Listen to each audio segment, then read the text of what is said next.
I love it. Fucking everywhere. Stop playing with me, man. I'm gonna keep it 100 with you, man. Yo, if you're not in front of this camera right here, bro, if you're not subscribed to the channel and shit, bro, kill yourself. Not chill, don't you're gonna deny yourself the chance to be able to subscribe. You know what I'm saying? Treat yourself, man. Subscribe to the channel, man. How dare you see some content like this and not want to see what's next or before that? Yo, it's over for you, you know. And he said, yo, it's over for you. And I'm looking at this dude like, yo, I told him, I said, yo, homie, don't play with me like that. You know what I'm saying? He said, yo, I ain't playing.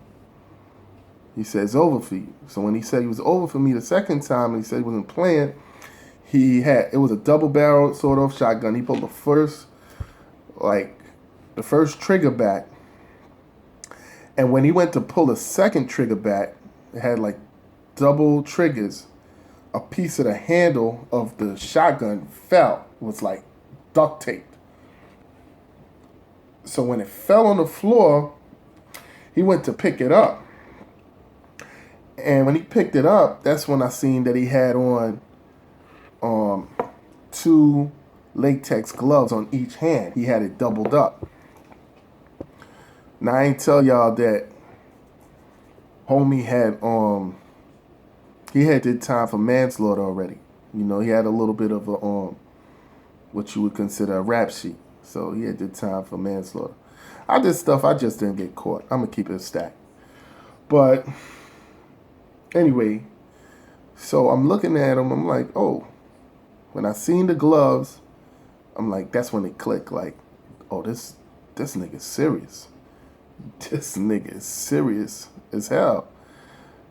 So he picked up the thing real quick, the handle, pulled the other trigger back, and I'm like, yo, my dude, you going too fucking far now. I said, yo, you going too goddamn far now, my nigga. And I grabbed my radio, which was right in my reachable area, right in my pocket, and it had a little red light to let people know that it's transmitting. Tell y'all, flashlights, radios, key things to have when you're doing security. But anyway, and we close proximity too. But anyway, I grabbed my radio and I squeezed the transmitter. I'm like, I said his name, and I'm like, yo. So I'm like, yo, homie, you going too far. And I said his name while I was transmitting the radio. So now all the security guards and everybody's listening to this conversation. He's like, yo, give me the radio. And I'm like, I'm not giving you a goddamn thing. You gonna blow me away right here? What, you gonna shoot me right here with a shotgun? And when I said that, and I said his name, and he seen that red light transmitting, he reached for the radio with one hand. So he had the shotgun like this up at my face with his fingers on the trigger, and he reached for the radio with the other hand. And I'm holding the radio, and what I did was, instead of pull the radio back where he couldn't reach it, I figured he couldn't operate the shotgun and the radio with accuracy at the same time. So I pushed the radio forward. He grabbed it. When he grabbed the radio, I grabbed the barrel of the shotgun and I pushed it up. So if you could imagine, and this whole time when I turned around and I seen the shotgun in his face, my back is to the dead end. He's blocking the exit for me that I let him in. So my back is to the dead end locked door, and his back is to the exit where you could get out of the building free. So when I let him grab the radio and I grabbed the shotgun, we started doing like this, right? And as we're doing this, I'm turning him. I'm turning that nigga. You understand?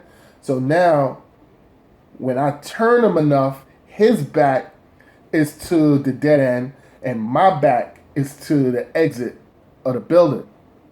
I still have my knife up here. I don't even have time to grab that shit. Wish I did to this day.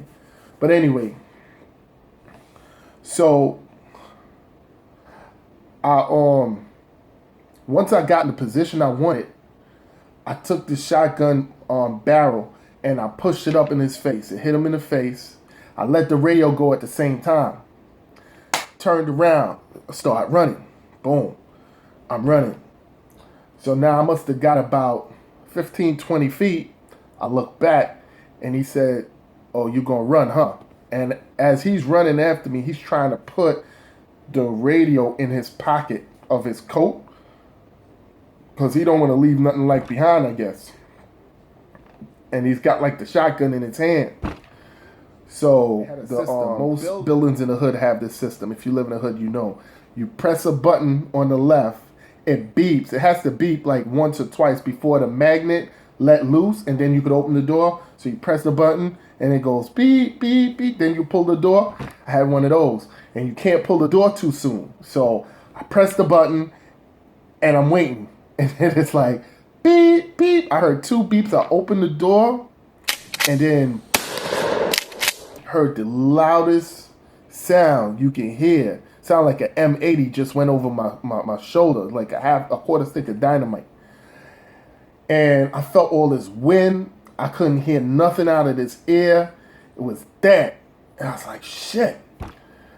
So when I opened the door and I heard this boom and my whole left side of my head just went dead, I'm like, all right, I'm going to keep moving. You know what I'm saying? I ain't going to slow down. I jumped down 3 steps to the sidewalk. I looked back to see where he was, and he's right at the door where I just was. I mean, we was about 4 feet apart. I mean, arm's length. Maybe a touch longer than arm's length apart. I look back, this dude got the shotgun dead on me like this, and he pulls the trigger again. I'm looking at the shotgun go off right at me, and all I see is feathers. My coat goes up in the air, a whole bunch of wind again, and I'm like, shit, this nigga blasted me. He had to. And I'm like, damn, if I could keep moving, I'm gonna keep moving. I don't know if he had more rounds in there. I just couldn't think straight. So when he shot that second round, it was dark. It was like I said, about 11 o'clock at night. I turned from the door of the building, and the building was on the corner. So I turned, and when I turned up the street, this dude thought I was shooting. So he looked at me, and he took off. So I turned the corner, and I ran back to base. Once I turned the corner, I finally got my knife out, and I'm thinking, shit, if he's still following me, I'm going to have to do something with this knife work. I'm not sure if I'm hit. I don't know if I'm going to drop it any minute. My ear and my head is still like ringing. I can't feel nothing on this whole side. You know, my coat went up in the air. I got feathers all over the place. And I go into base. Base is down the block, around the corner and down the block. It's completely gated off and everything. So all the security guards was running. Half the security guards was running towards me, and half the security guards was running towards the base. So when I got to the base, you know, I told them, let me in. They let me in. And they're like, yo, what happened? What happened? Yo, you know, what was those shots about that came from your area, blah, blah, blah. They're like, what happened? I was like, yo, you know, homie tried to kill me. You know what I'm saying? Homie just tried to blow my head off, blah, blah, blah. You know, I didn't even say it wasn't even tried to. I was like, yo, homie just took 2 shots at me. I don't even know if I'm hit. They said, who? I said, yo, old dog. So I told them the name. They knew who it was. You know, everybody, we all worked together. It wasn't, you know, nothing like that. And they was like, oh, shoot. Yo, we got to call the cops. We got to call the police. I'm like, yo, hold on. Before you call anybody. Yo, I took off my shirt, my coat, everything. And I turned around and I'm like, yo, am I hit? And they're looking. And they're like, nah, we don't see nothing. I'm like, you sure? They're like, yo, you're not hit, man. You're not, we don't see nothing. And I'm like, it just can't be possible. He must have been shooting blanks. I'm like, he aimed right at me and missed. So so one of the security guards came in at the time I was saying that, and he had my hat. My hat had flew off, my security hat, and he had the handle of the of the shotgun that he had originally dropped. He had that in his hand, and he was like, "Yo," I don't think he was shooting blanks. And I'm like, why you say that? He's like, in the door, when you press that button, where my head was at for a second, like you press the door and then you got to do like this. Where my head was at, there was a big hole in the door, about 2 inches by 2 inches, and it was a steel door. And on the other end of the door was a big bulge. I think I had took a picture of it with my phone some other time or whatever. But anyway, and I said, but he took 2 shots at me. What about the other shot in the street? They was like, nah, there's a groove in the street, but can't see that. I was like, but it was a shotgun, saw it off, so it should have sprayed quicker. I was like, nah, it's a shotgun, and it would have sprayed quicker if he was using pellets. He was using slugs, and the slugs is like a clump of like 9 pieces of metal, and it takes a lot longer for slugs to spread. So it came out like a cannonball. Anyway, so they're like, yo, we gotta call the cops. So then they call the police, and the police come in. They asking me all these questions about, what happened, who did what, what's my name. First they started just asking me a whole bunch of questions about me, like what's my name, and I told them my name. They asked me where I lived. I told them that. And then they asked me how old I was. And I was like, no, I don't really. And then they asked me what was my date of birth. And I was like, and he was like, don't worry, it's shock. You're in shock. You're going to get over it, blah, blah, blah. So he went on with his report. And I was like, but I should know my date of birth. He was like, yeah, don't worry about it. I swear, I could not like tell him my date of birth. And I did not know how old I was at the time. It was crazy. I knew everything else. So it was like, so then the manager came down there. And he was like, yo, what happened? I was like, yo, such and such tried to blow me away tonight, man. He was like, oh, he was probably playing. I said, yo, where I come from, if somebody playing with you, they shoot at your leg or they shoot in the air. They don't have the precision to be running full speed and miss your head by a couple inches and then aim right at your chest and miss like that. So I don't think there was no playing involved. And your boy was fully prepared, gloved up, all that. So he's like, yo, he says, what happened to your radio? I'm like, old dog got it. And he looked at me and he was like, yo, you know how much that radio costs? And he told me how much it cost, like $800 or $900. I was like, yo, I don't care. So then a couple of security guards quit that night. And a couple of them that quit that night was like, yo, we need to ride on this dude. We need to, you know what I'm saying? We need to, handle him. But the whole time I was running from him, I was looking at my daughter's picture. I had like a little picture of my daughter, my 2-month-old daughter, in my key ring. As I was running, that thing was popping up, and I was like, damn, can't end like this. And, I got tight because I can't remember running from another man like that. You know what I'm saying? Never in my life do I remember running from a man like that. And it was amazing to me. It was amazing that, something like that happened just off of a lunch schedule, So,